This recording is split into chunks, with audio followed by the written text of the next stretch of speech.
शब्दार्थ। हे विश्वामित्र सुनो, परशुराम कहते हैं कि हे विश्वामित्र सुनो, यह बालक मंद बुद्धि है, यह कुटिल स्वभाव का है। कुटिल का अर्थ होता है जिसका स्वभाव अच्छा नहीं होता। यह कुटिल है, मृत्यु के वश में अपने कुल का घातक बन रहा है कि अगर ये नहीं माना तो मैं इसके परिवार को नष्ट कर दूंगा, मार दूंगा। तो ये मृत्यु के वश में अपने कुल का घातक बन रहा है। यह सूर्यवंशी होते हुए भी राकेश यानी चंद्रमा पर कलंक है। राकेश माने चंद्रमा और कलंक को माने कलंक, कि यह सूर्यवंशी होते हुए भी चंद्रमा का कलंक है। निपट यानी बिल्कुल, निरंकुशु जिस पर अंकुश लगाना संभव न हो, अबुद्धू मूर्ख, असंको माने शंका रहित। तो ये लक्ष्मण की सारी विशेषताएं बताई परशुराम ने। तो परशुराम जी क्या कहते हैं कि भानुवंशीय सूर्यवंशी होते हुए भी चंद्रमा का कलंक है। यह बिल्कुल निरंकुशु मतलब शरारती या जिस पर अंकुश लगाना संभव न हो, तो यह बिल्कुल शरारती, मूर्ख और शंका रहित है। इसे कोई शंका ही नहीं है कि मैं इसे मार दूंगा। तो इन दोनों पंक्तियों की हिंदी क्या बनी, एक बार इकट्ठी फिर से सुन लीजिए कि हे विश्वामित्र सुनो, यह बालक मंद बुद्धि है, यह कुटिल स्वभाव वाला और काल के वश में अपने कुल का घातक बन रहा है। यह सूर्यवंशी होते हुए भी चंद्रमा का कलंक है। यह बिल्कुल शरारती, मूर्ख और शंका रहित है। अगली दो पंक्ति देखिए, कालक वलु होई छन माही, कहो पुकारी खोरी मोहिनाही, तुम हट कहू जो चहु उबारा, कहे प्रतापु बलु रोषु हमारा। अब इन दो पंक्तियों में क्या बता रखा है, पहले आप यह सुन लीजिए कि परशुराम के ये क्षण भर में ही काल का ग्रास हो जाएगा, भोजन हो जाएगा मृत्यु का। काल का ग्रास होने का मतलब मृत्यु का निवाला बन जाएगा, मृत्यु का भोजन बन जाएगा। ये बातें मैं पुकार पुकार कर कह रहा हूं, बाद में मुझे दोष मत देना। ये बातें मैं बार बार पुकार पुकार कर कह रहा हूं, बाद में मुझे दोष मत देना। यदि तुम इसे बचाना चाहते हो, विश्वामित्र को कह रहे हैं कि यदि तुम इसे बचाना चाहते हो, इस बच्चे को बचाना चाहते हो, लक्ष्मण को बचाना चाहते हो, तो तुम मेरे बारे में बताकर कि मैं कितना क्रोधी हूं, कि मेरे अंदर कितनी शक्ति है, मेरी थोड़ी बहुत बड़ाई करके इसे रोक लो। तो ये बातें सुनकर लक्ष्मण जी क्या कहते हैं वो हम आगे पढ़ेंगे। पहले हमने जो अभी अभी पढ़ी, जो अभी अभी सुनी, उसके शब्दार्थ और उसकी हिंदी देख लेते हैं, फिर हम आगे बढ़ते हैं। तो ये हैं इसके शब्दार्थ। काल कवलु, काल का भोजन, काल यानी मृत्यु, मृत्यु का भोजन होई हो जाएगा क्षण भर, क्षण माही माने क्षण भर, माही माने में। यह मृत्यु का भोजन हो जाएगा क्षण भर में। यहाँ परशुराम के कहने का भाव ये था कि मैं इसको थोड़े प्रयास में ही मार दूंगा, ये थोड़े टाइम में ही, थोड़े समय में ही, क्षण भर में ही यह मृत्यु का भोजन हो जाएगा। कहो पुकारी, कह रहा हूं, पुकारी माने पुकार पुकार कर, खोरी माने दोष, मोही माने मुझे, नाही माने नहीं, मुझे दोष मत देना। मैं पुकार कर कह रहा हूं, बाद में मुझे दोष मत देना कि ये क्षण भर में ही काल का ग्रास भोजन बन जाएगा। तुम हट कहू, तुम यहाँ विश्वामित्र के लिए कहा परशुराम ने, तुम हट कहू यानी रोक लो, जो माने यदि, चहु, चहु माने चाहते हो, उबारा माने बचाना।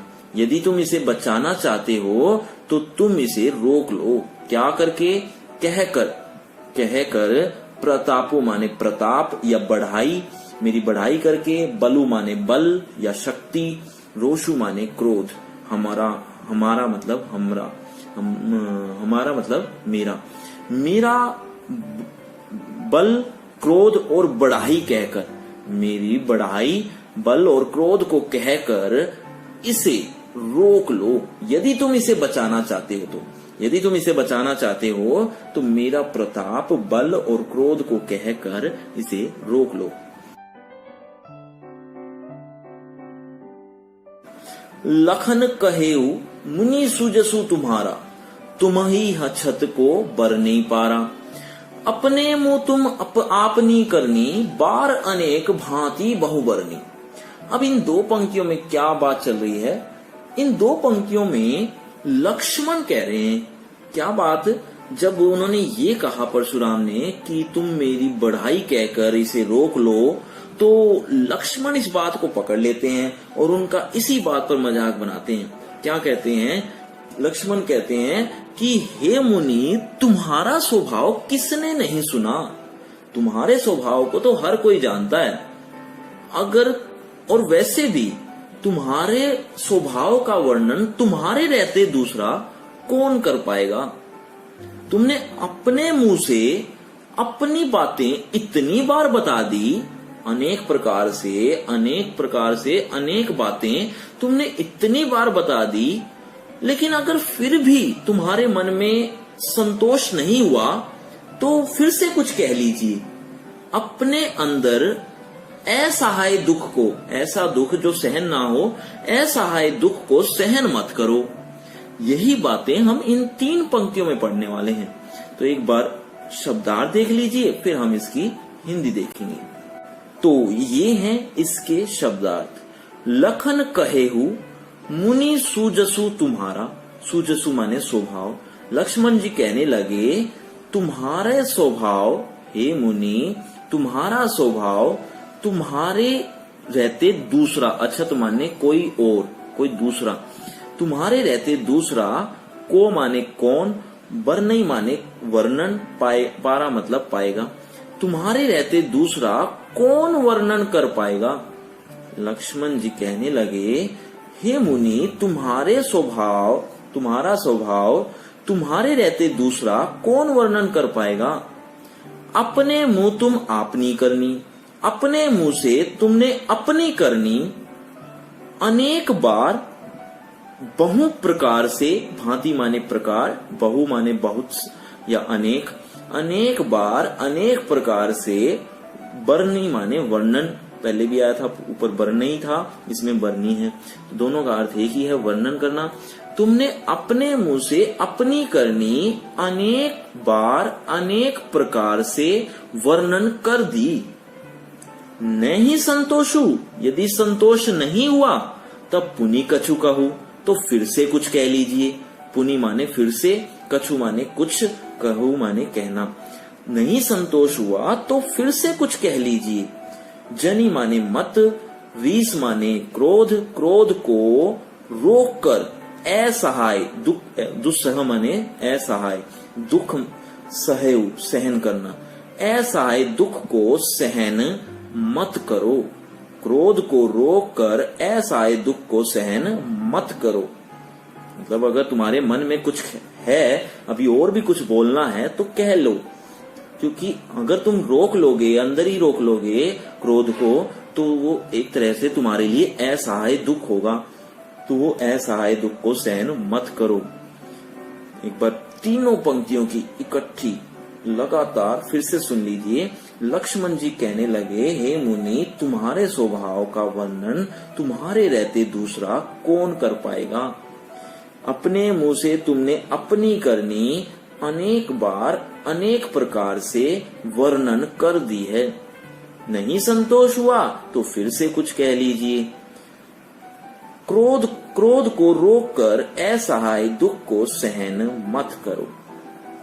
वीरवती तुम धीर अछोभा, गारी देत न पावो शोभा। वीरवती की तुम वीर हो, तुम धैर्यवान हो, तुम क्रोध रहित हो, तुम्हें तो कभी क्रोध आता ही नहीं। ये बातें लक्ष्मण कह रहे हैं परशुराम से। हालांकि ये बातें उन पर सूट नहीं करती, उन पर अच्छी नहीं लगती, उन पर जिनके लिए वो कह रहे हैं, ये जानबूझकर उन पर वो व्यंग्य कर रहे हैं ताकि वो और भी ज्यादा क्रोधित हो जाएं। क्या कहते हैं कि तुम तो बहुत बड़े वीर हो, वीरवती हो, तुम धीर धैर्यवान हो, अक्षोभा माने क्रोध रहित हो, जिसे क्रोध आता ही नहीं। क्रोध रहित हो, कि तुम वीर हो, धैर्यवान हो और क्रोध रहित हो। गारी देत न पावो शोभा, गाली देते हुए, शोभा माने शोभा, पावो माने पाते, न माने नहीं, गाली देते हुए शोभा नहीं पाते हो। एक बार इस लाइन की हिंदी एक बार फिर से देख लीजिए, कि तुम वीर हो, धैर्यवान हो, क्षोभ रहित हो यानी क्रोध रहित हो, गाली देते हुए शोभा नहीं पाते हो यानी अच्छे नहीं लगते हो। सुर समर करनी करही कही न जनावही आपू, विद्यमान रण पाई रिपु, कायर कथई प्रतापू।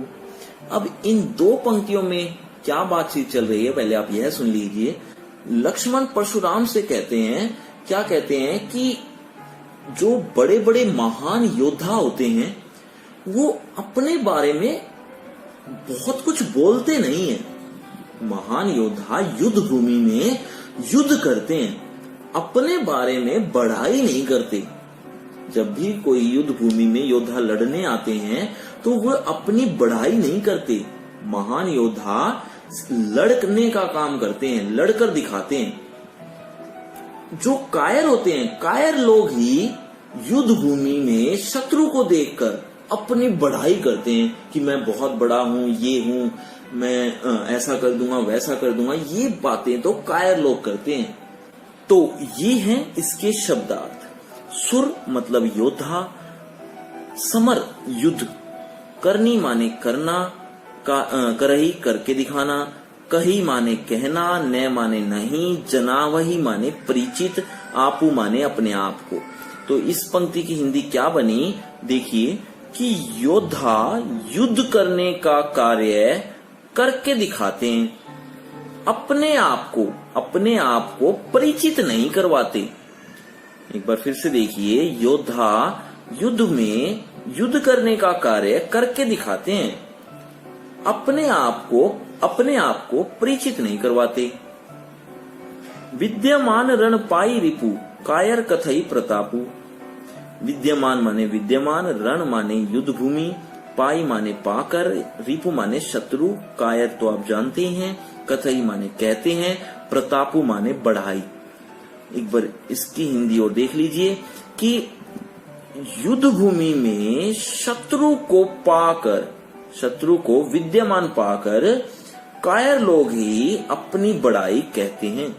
इन दोनों पंक्तियों की हिंदी इकट्ठी सुन लीजिए कि योद्धा युद्ध करने का कार्य करके दिखाते हैं, अपने आप को परिचित नहीं करवाते। कायर लोग ही युद्ध भूमि में शत्रु को विद्यमान पाकर अपने प्रताप का, अपनी बढ़ाई खुद ही कहते रहते हैं, अपने प्रताप का वर्णन करते रहते हैं।